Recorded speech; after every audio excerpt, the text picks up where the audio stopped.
નમસ્કાર મિત્રો, મારી યુટ્યુબ ચેનલ સંજય પટેલમાં આપનું હાર્દિક સ્વાગત છે। બાળ મિત્રો, આજે આપણે ધોરણ 4 વિષય છે ગણિત, તેનું પ્રકરણ 10। પ્રકરણનું નામ છે પેટર્નની રમત। તેની સ્વઅધ્યયન પોથી જે નવી આવેલી છે તેનું સંપૂર્ણ સોલ્યુશન સરળ ભાષામાં તમને સમજાય તે રીતે આજે આપણે આ વિડીયોની અંદર જોવાના છીએ। પરંતુ તે પહેલાં જે મિત્રો અમારી ચેનલમાં નવા છે, જેમણે હજુ સુધી અમારી ચેનલને સબસ્ક્રાઇબ નથી કરી, તે અમારી ચેનલ જરૂર સબસ્ક્રાઇબ કરે, વિડીયો લાઇક કરે, શેર કરે અને બેલ નોટિફિકેશન આઇકોન ઓન કરે, જેથી અમારા દરેક નવા વિડીયોની નોટિફિકેશન તમારા મોબાઈલની સ્ક્રીન પર મળી શકે। મિત્રો, આ દરેક વિડીયોનું PDF સ્વરૂપે સોલ્યુશન મેળવવા માટે તમારા મોબાઈલના પ્લે સ્ટોરમાં વિશ્વગુરુ સંજય પટેલ સર્ચ કરી એપ્લિકેશન ઇન્સ્ટોલ કરી શકશો। તદ્દન ફ્રી એપ છે, કોઈપણ પ્રકારનો ચાર્જ તમારે એપ્લિકેશન વાપરવાનો આપવાનો નથી। શરૂઆતની સ્ક્રીન આવી જોવા મળશે, તેમાં સ્વઅધ્યયન પોથી પર ક્લિક કરી ધોરણ 4 પસંદ કરી વિષય ગણિત પર ક્લિક કરતા વિડીયોના ઓપ્શન પરથી તમે વિડીયો જોઈ શકશો અને પીડીએફના ઓપ્શન પરથી તમે PDF સ્વરૂપે સોલ્યુશન મેળવી શકશો। ખૂબ જ સારી એપ છે, એકવાર જરૂર ડાઉનલોડ કરીને જોજો। તો ચાલો પ્રકરણ 10 તેનું સોલ્યુશન જોઈએ। સૌપ્રથમ છે પ્રશ્ન 1, નીચેની પેટર્ન પૂર્ણ કરો। તેમાં અહીંયા જોવાય છે કે ગોળ છે, પછી ચોરસ છે, પછી ત્રિકોણ છે, પછી આ રીતે ચોરસ છે। તો આ રીતે તમારે આ રીતે પેટર્ન છે એ સેમ આ રીતે બનાવી દેવાની છે। અહીંયા 2 વખત A, પછી B, 2 વખત A, B, 2 વખત A, પછી B। અહીંયા ત્રીજાની અંદર ACE, અહીંયા A, B, C, E પછી જે સિક્વન્સ છે તે એક એક અક્ષર આ રીતે લેતા જવાનું છે અને તે પ્રમાણે આ રીતે જવાબ આવશે। અહીંયા છે AB, CD, EF, GH 2 જોડકા બનાવવાના છે। પાંચમાની અંદર 15, 16, પછી 19, 24, 31, તો 40, 51 ને 64 થશે। છઠ્ઠાની અંદર 784, 786, 788, ત્યારબાદ 2 2 ઉમેરતા 90, 92 અને 94। સાતમાની અંદર Z2, Y4, X6, તો W8, V10 અને U12 આવશે। અહીંયા 200, 100 ઉમેરો 200, તો અહીંયા 200 પછી 100 ઉમેરો 300, 400, 500 અને 600। નવમું છે ફૂલ બનાવવાનું છે, તો આ રીતે તમે પેટર્ન પૂર્ણ કરી શકશો। 10મું છે તેની અંદર પણ તમે આ રીતે પેટર્ન છે, પેટર્નને તમારે સમજવાની છે, ત્યારબાદ તેને પૂર્ણ કરવાની છે। બીજું છે નીચેના ચોકઠામાં પ્લસ, માઇનસ, ગુણાકાર અને ભાગાકારની નિશાની એવી રીતે ગોઠવો કે એક જ લીટીમાં એક જ નિશાની એકથી વધુ વખત ન આવવી જોઈએ, તો આ રીતે તમે ગોઠવી શકશો। ત્રીજું છે નીચેના ત્રિકોણમાં 1 થી 6 અંકોનો એક જ વાર ઉપયોગ કરીને એવો ત્રિકોણ રચો કે જે બંને બાજુના અંકનો સરવાળો 11 થાય। તો જો આ રીતે તમે આ 4, 1 અને 6નો સરવાળો કરો તો પણ 11 થશે, આટલાનો સરવાળો કરશો તો પણ 11 થશે અને આટલાનો સરવાળો કરો તો પણ 11 થશે। તો આ રીતે તમારે કરવાનું છે। બીજું છે દરેક બાજુના અંકોનો સરવાળો 12, તો તમે આ રીતે કરતા ઉપરના મુજબ અહીંયા પણ 12 થવો જોઈએ, તો આ રીતે લખવાનું છે। 1 થી 9 અંકોનો એક જ વાર ઉપયોગ કરવાનો છે અને સરવાળો 19 થવો જોઈએ, તો આ રીતે તમે લખી શકશો। દરેક બાજુ આ છે, આ બધી બાજુનો સરવાળો 19 થશે। હવે અહીંયા સરવાળો 20 થવો જોઈએ, તો આ રીતે તમે લખી શકશો। સરવાળો 21 થાય તે રીતે, તો આ રીતે તમારે સરવાળો આ રીતે તમે આંકડા ગોઠવશો 1 થી 9 ને, તો આ રીતે તમે 21 સરવાળો ત્રણેય બાજુનો થશે। પ્રથમ 6 બેકી સંખ્યાઓનો પુનરાવર્તન કર્યા સિવાય ઉપયોગ કરીને ત્રિકોણની દરેક બાજુનો સરવાળો 18 થાય તેવું ત્રિકોણ બનાવવાનું છે। આ દરેક બાજુનો 18 થાય તેવું આ રીતે તમે લખી શકશો। છઠ્ઠું છે નીચેનો જાદુઈ ચોરસ 1 થી 25 અંકોનો એક જ વાર ઉપયોગ કરીને પૂર્ણ કરો, જેની આડી અને ઊભી દરેક હરોળનો સરવાળો 65 થાય। આ આડી અને આ ઊભી બધાનો સરવાળો તમે કરશો તો 65 થશે। આ રીતે ગોઠવવાનું છે। નીચેની પેટર્નનો અભ્યાસ કરી બાકીની પેટર્ન પૂર્ણ કરો। તો આ પહેલું છે, તો તે આ રીતે તમે પેટર્ન પૂર્ણ કરી શકશો। બીજું છે બીજાની અંદર અહીંયા 32, અહીંયા 20 અને 8 લખવાના છે। ત્રીજાની અંદર છે પણ આ રીતે તમારે કરવાનું છે। ચોથું છે, ચોથાની અંદર પહેલા ખાનામાં 96, ત્યારબાદ 40, 56, 24, અહીંયા 10 અને અહીંયા 18 લખવાના છે। નીચેની પેટર્ન પૂર્ણ કરો. 17, 17 પછી 20, પછી 37, 57, 94. અહીંયા 10 10 ઉમેરવાના છે. 10, 20, 30, તો અહીંયા 50, 80 અને 130. 5, 15, 20, 35, તો અહીંયા 55, 90, 145. ચોથાની અંદર 2, 3, 5, 8, 13, 21, 34. પાંચમાની અંદર આ રીતે પેટર્ન પૂર્ણ કરવાની છે. નીચેની પેટર્નનો અભ્યાસ કરો અને ખૂટતા ખાનામાં સંખ્યા લખો. તો અહીંયા 14 આવશે.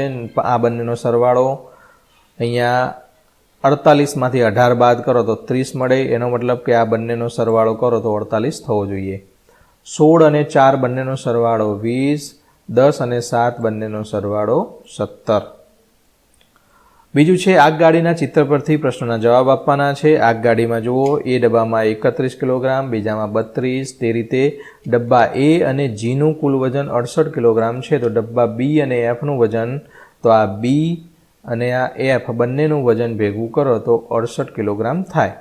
બીજું છે ડબ્બા એ અને ડબ્બા જીનું વજન એ ડબ્બા ડી વજન કરતાં 2 ગણું છે. ડબ્બા ડીનું વજન ડબ્બા બી અને ડબ્બા એફના કુલ વજન કરતાં અડધું છે. ચોથાની અંદર ડબ્બો એ, ડી અને બીનું કુલ વજન એ બી ડબ્બા ડી અને એફના કુલ વજન જેટલું છે. બધા ડબ્બાનું કુલ વજન 7 ગુણ્યા મધ્ય ડબ્બાનું વજન એટલે કે વચ્ચેનો ડબ્બો છે તેનું વજન એટલે કે 7 ગુણ્યા 34 કરો તો 248 કિલોગ્રામ બધા ડબ્બાનું વજન. પેટર્ન પૂર્ણ કરવાની છે. તો આ પ્રમાણે તમે પેટર્ન છે જે ખૂટતા અંક છે તે ભરી અને પેટર્ન છે તે પૂર્ણ કરી શકશો.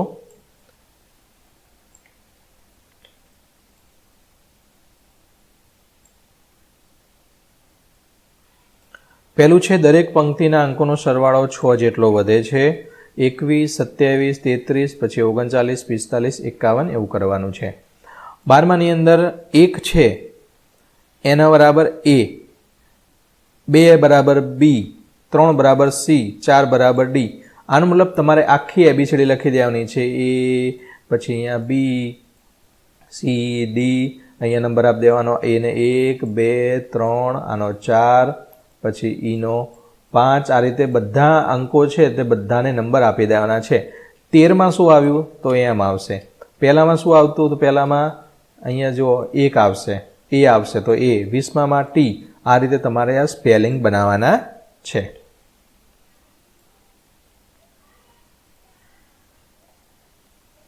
સત્તરમું છે નીચેની પેટર્નને આગળ વધારો. તો આ પેટર્ન છે તેને અહીંયા જોઈ શકો છો. બધામાં 9 9 છે. અહીંયા 1, 2, 3, 4 અને 5. ત્યારબાદ એનો ગુણાકાર કરી અહીંયા ઘડીઓ લખી દેવાનો છે. તે જ રીતે 0, 1, 2, 3, 4. અહીંયા 9, 8. એમાંથી 1 ઓછો કરવાનો. 7ના ઓછો 6, 6ના ઓછો 1 ઓછો 5. તો તે આ રીતે લખવાનું છે. બીજાની અંદર છે 9 છંગ 54. તો અહીંયા 1 6 છે, અહીંયા 2 છગડા, 3 છગડા, અહીંયા 4 છગડા અને ગુણાકાર કરવાનો છે અને અહીંયા 5 છગડા. તે જ રીતે 5 ને 4 9. તો અહીંયા 5 9 4, 5 9 9 4. અહીંયા 2 વખત 9 છે, અહીંયા 3 વખત કરવાના, અહીંયા 4 વખત કરવાના અને એનો જવાબ લખવાનો છે. ત્રીજું છે તે ત્રીજાની અંદર પણ અહીંયા બધા એકડા છે, પછી બધા 3 બગડા, 3 તગડા, 3 ચોગડા, 3 પાંચડા. તે જ રીતે અહીંયા પણ પૂર્ણ કરવાની છે પેટર્ન. પેટર્ન છે એ તમારે સમજવાની છે કઈ રીતના કયા ક્રમમાં તે પેટર્ન આગળ વધે છે, ત્યારબાદ તેનું જવાબ આપવાનો છે. નીચેની પેટર્નનો અભ્યાસ પૂર્ણ કરી ખૂટતી સંખ્યા. તો 8 ને 4, તો અહીંયા 24 આવશે. અહીંયા 10 તરીને 30, તો અહીંયા 30 લખવાના છે. ચિત્રાત્મક રજૂઆતની સામે સંખ્યાત્મક પેટર્ન પૂર્ણ કરો. તો અહીંયા આ રીતે સંખ્યાત્મક પેટર્ન આ 1 છે, તો અહીંયા 1 લખવાનો છે. અહીંયા 3 ખાના છે, તો અહીંયા 3. આ 5 ખાના છે, તો 5. અહીંયા 9 તો બરાબર 9 થશે. અહીંયા 1 ખાનું છે, તો અહીંયા 1 લખવાનો છે. 3 ખાના છે, તો 3 લખવાના છે. આ રીતે તમે કરી શકશો. નીચેની દિવાલનું અધૂરું રંગકામ પૂર્ણ કરો. આ રીતે સેમ પેટર્નમાં તમારે રંગકામ પૂર્ણ કરવાનું છે. ખાલી સ્થાનમાં પેટર્ન મુજબ કઈ આકૃતિ આવશે? તો પેટર્ન મુજબ ઓપ્શન બી આવશે. 22ની અંદર ડી આવશે. 23માં કઈ પેટર્ન અલગ પડે છે? તો ઓપ્શન ડી. 24મું છે પેટર્ન મુજબ ખાલી ખાનામાં અંક લખવાના છે, તો અહીંયા 19, 27 ને 35. અધ્યયન નિષ્પત્તિ આધારિત યોગ્ય વિકલ્પ પસંદ કરવાનો છે, તો તેમાં આવશે 935. બીજાની અંદર ઓપ્શન બી 21. ત્રીજાની અંદર આ મુજબ એરો આવશે. ચોથાની અંદર સી 5 અહીંયા લખવાના છે. પાંચમું છે 9A, પછી બી, અહીંયા એ બી સી આવે છે, તો અહીંયા 9 પછી 10, 11, તો અહીંયા એ બી અને સી આવશે. 12 પછી 13 અને 14 આવશે, ઓપ્શન ડી. છઠ્ઠાની અંદર ઓપ્શન બી આવશે.